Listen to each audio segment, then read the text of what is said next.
right, I'm TR from Overmind.com, and we are here today with Watsky. Hey, how are you? Thanks for having me. I feel like it'd be kind of redundant to kind of say what you do, because you're kind of a magnificent little verbal virtuoso, if I might say. What kind of, starting us off, you kind of have like a unique path, I would say, with kind of your career. Why did you choose the path you kind of did? Well, I first got interested in hip-hop and poetry around the same time when I was 15 or 16. I started listening to music, and I also saw this show, Def Poetry Jam, that used to be on HBO, but was also a Broadway show, and before it was in New York, it played in San Francisco, and when I was first kind of starting to figure out what my interests were and what I was passionate about, I saw this art form that I didn't know existed. And so when I saw Def Poetry and I saw that there was this art form that combined rap and elements of stand-up comedy, theater, music, it really inspired me, and so I got really involved. I started doing competitions and free after-school workshops as a teenager in San Francisco, and I started seeing the intersection between the music that I was interested in, the poetry that I liked, and so since then, I mean, that was like 12 years ago. I've just been trying to weave those two things together, have the spoken word stuff influence the music, but, you know, keep a consistent voice throughout it. So I spent about 5 years touring college campuses, grinding it out on the NACA circuit. For those of you who know what it is, it's like, you know, you play college gigs and some of them are great and some of them are for 12 people in Sioux City. And I played like 350 shows like that over the course of several years. And then after that, I mean, my career developed out of necessity. Like, that's what I did because that's what I had to do to pay rent if I wanted to be an artist. And then YouTube came along and I got really lucky and I had videos that were successful and gained traction and helped me build a following. But it wasn't until several years after I'd, you know, started to get my work out there that I actually got a following at all, which now that I have one, I'm really grateful for, and I've been just trying to build off it. I had a video that was somewhat gimmicky and somewhat intentionally so to try and get people to watch it that helped me get a first spark of a following, but since then I've been trying to kind of take a left turn and make sure that we're building a fan base off of work that I'm really passionate about and that I believe in, that, you know, is not trying to emulate the viral success, but is just trying to build a fan base off of people who really understand where I'm coming from. So that's what I've been doing since then. We started touring as a band in 2012 and I was able to leave the heavy college gigging behind, and yeah, working on it since then. So kind of a more of a serious question, because you mentioned that like your first videos were very gimmicky and they have kind of gotten more serious kind of since then from your own personal standpoint. Should anyone expect gimmicky videos like that in the future, or is that just kind of something you've lost interest in trying to pursue, you know, this musical voice?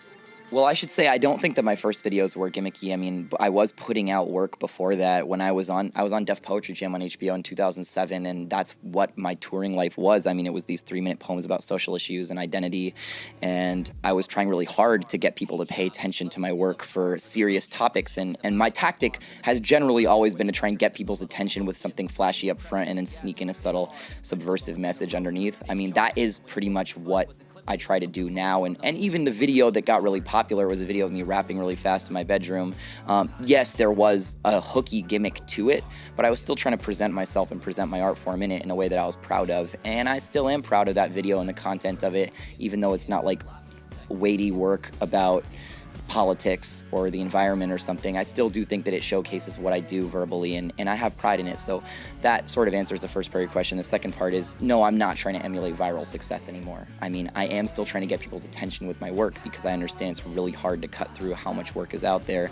But, you know, the work that I want to present and continue presenting to people is the stuff that, you know, is just music videos, poems, not, you know, a 30 to 90 second viral video that's just trying to explode overnight. I would rather take the long path from here on out. So then kind of going from there, you mentioned that, you know, your music has a message. You can clearly see that from watching just any one single song. But what's kind of the message right now that you're kind of most passionate about trying to get across? I don't really have anything to say that people haven't said a million times before. I mean, the same messages that I try and hammer home on my stage shows are the mantras that I try to repeat to myself on a daily basis that you probably hear 17 other artists on Warped Tour say over and over again. You know, it's things that I think kids need to hear and that I need to hear, which are live in the present moment, be yourself, and work really hard. I mean, those are really the only things that I have to share with the world, and they're plagiarized from every other philosopher in history ever. But that's what I believe in. You know, I think that living in the now is the easiest thing to say and the hardest thing to do, and I'm trying to consistently tell myself to do that. And I think that if people do that and take the time to do that, they'll be better, more compassionate people, and I'm trying to tell myself those things too. And so kind of going from there, you mentioned that you've been kind of doing music for a pretty long time. Like, I'm assuming like you actually got into it like really, I can imagine, very kind of young, right? Yeah, I mean, I got into music around the same time a lot of kids do, late middle school, early high school.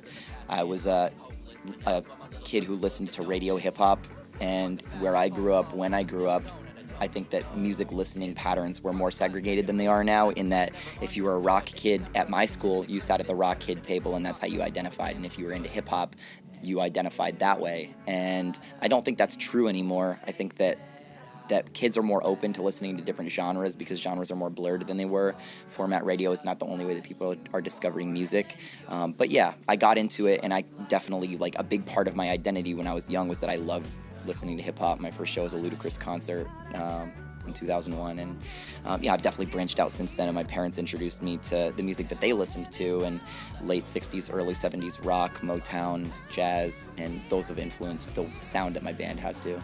So before I kind of deviate kind of off this topic, we were talking a message, and we kind of went on to this kid thing, and the message that I guess Warped here is trying to build up to is this idea of putting I guess more music education out there and kind of changing the ways we're thinking about changing education itself. What do you think that the system could do to improve education, and when you were in high school, make it more enjoyable for you? So the question is, what would you change in education to make that high school and middle school life more enjoyable for you? Well, I just think that we don't put a lot of money into the arts in general. I think that I don't know what the statistics were. I mean, California that's where I'm from, San Francisco, used to be the state with the highest achieving public schools in the country, and now they're second to last. And I think that that's a shame. I spent about half of my time as a public school student growing up and half my time as a private school student, and I've seen firsthand how different the quality of education that I received were. And it's not to say that there aren't great public schools, but a lot of times when there's great public schools, it's because there's high property taxes in those areas. In California, the amount of funding that goes into public schools is largely through property tax, which means that in wealthy areas, you have really high-performing public schools, and then in inner-city areas where the property taxes aren't earning a lot of revenue, you have lower performing public schools. And I went to super overcrowded schools where there wasn't a lot of money put into the arts, and where when you had good arts programs, it's because you had teachers that were really passionate and really awesome. But that didn't happen all the time. And, I always would advocate for art spending. I think that making kids creative makes them more empathetic, makes them better at everything. I mean, having a developed creative brain will make you good at non-creative things too. So, anytime that the state legislature is going through budgets, arts is one of the first things they slash, and I wish that it wasn't that way. I don't have a solution to it, but that's where my heart is. So, so you kind of also have taking this kind of unorthodox path through your career. Would you have any upcoming or any advice to those upcoming indie artists who just can't get their break? My advice is, first, that if you want to make it, you have to be relentless. You have to work harder than you think you have to. You have to be willing to slog it out. You have to try and curb your ego and recognize that if things are going really great for you, that you're going to be knocked down with a really humiliating experience the next day. I mean, you have to be willing to play to small crowds and happy to do it. And that's the second piece of advice that I would give, that is, if you're in it to try and make it and to try and reach a large audience, then you're probably going to be disappointed because your successes are going to be marked by something external, which isn't going to always stay that way. So you have to let your art feed you. You have to be happy doing what you do because that's what you love. You have to continue making art because you like making art, and not make art because you're looking for external gratification. And if you do that, then a lot of times success comes because you're doing it for the right reasons and people respond to that. And man, I'm just getting question after question from you. So you kind of You mentioned, artists should slog it out, or to kind of use your own words. Except that the interesting thing is talking to independent artists, they always think they're slogging it out. So how would you actually define working hard and slogging it out? I guess what I would say is that you just have to do what you can on a daily basis to make small incremental steps forward. You can't tackle being an artist all at once. And I say this as a young artist and somebody who hasn't paid as many dues as lots of people have, but, somebody who has had years of kind of working in obscurity and trying to appreciate that and take little small victories a piece at a time, and to just say that every day try and do something. If it's creating a graphic or making a video or writing a song, like try and make a little bit of progress every day. A lot of people who get great at a musical instrument do it not overnight, but by making a little bit of progress a piece at a time. And also be specific about what you want to do. I think that it's important to recognize where your strengths are and where your weaknesses are. Like, I have a terrible singing voice and I've tried to work on it, but it's never been great. And I think that I could probably get better, but I'm not blessed with a natural talent to be good at it. So I've tried to figure out where my strengths lie. And, I think I have a natural predisposition to be good at rhythmic things and wordplay, and that's what I like. I'm not a great dancer. Like, my body's awkward. These are shortcomings that I have, and I'm not trying to force myself into a box that makes me a pop star, because that's not what I am, and that's never what I'll be. So I think being honest with yourself about where your strengths and weaknesses lie, and try to nurture the strengths, and then find other people who can fill in the weaknesses for you. Pulling together a creative team of people who can help you with those other things that you're not great at. Those are concrete steps that you can take to try and get a little bit further.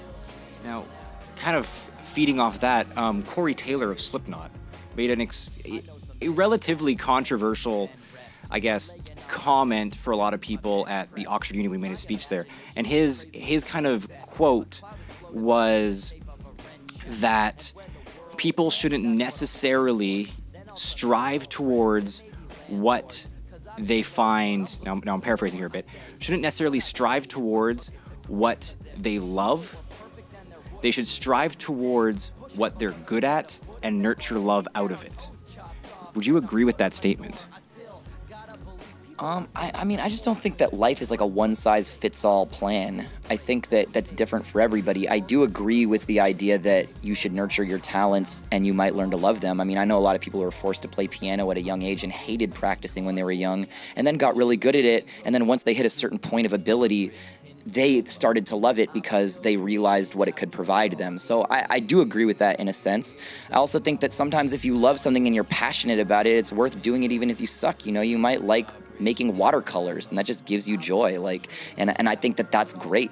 People need to just find places to have joy in their life. People also need to find ways to pay the rent and put a roof over their head. So it's not the same for everyone. I think there is a subtlety to that response, so I can't tell you yes or no, but people need to figure out what makes them happy and how to make their way through life and fulfill both those things. And I guess kind of to end this off, I can imagine that you could have an interesting response to this one. It's kind of the one I've been using throughout most of the day to kind of end these interviews, and it's the idea that everyone has this random trivia information, this random fact in the back of their head for everyone to learn out there watching. What would Watskys' random fact of the day be? Let me think. What do I know that people would be interested by?